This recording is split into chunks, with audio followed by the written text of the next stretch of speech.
Listen, I'm gonna get straight to the point. You have to protect your mind. And the number one way to protect your mind is by looking at things through a different perspective. I'm talking about the hard stuff, the stuff that seem unbearable to look at in a positive way. One of the worst examples of this is like a breakup. Instead of focusing on the pain or on what went wrong during this breakup, shift your perspective. Look at what you've gained from the relationship. Maybe instead of focusing on how they hurt you and how they wronged you so bad and how jealous they made you or whatever it may be, maybe think of that person in a way of how they helped you, how they helped you become more mature, or how they taught you to communicate better. Sure, it hurts, but think about the lessons that you're walking away with. Try to live with grace. Be grateful that you met the person. It's really weird to look at it in that way.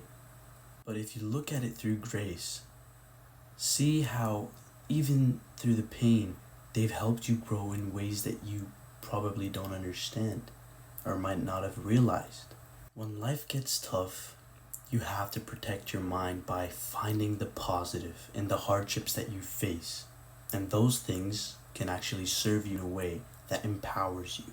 Now, the second step to protecting your mind is actually pretty unexpected.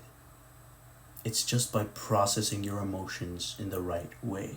Nowadays, looking at your emotions, and for some reason it's looked upon as if it's weak because as a man or as someone who's tough, you're supposed to ignore your emotions. But that's completely wrong, because if you keep doing that and you just ignore your trauma or your emotions that you face through your days, it's gonna stem into the other aspects of your life. Whether you like it or not, and whether you realize it or not, it will. You don't get to decide that. Like, I'll go back to the breakup example again.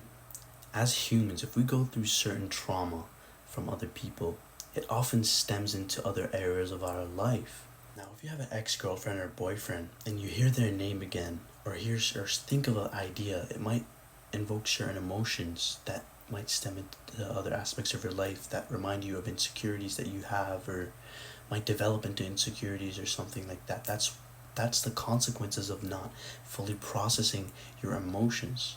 Like for me, my negative experience was performing terribly in a soccer tournament.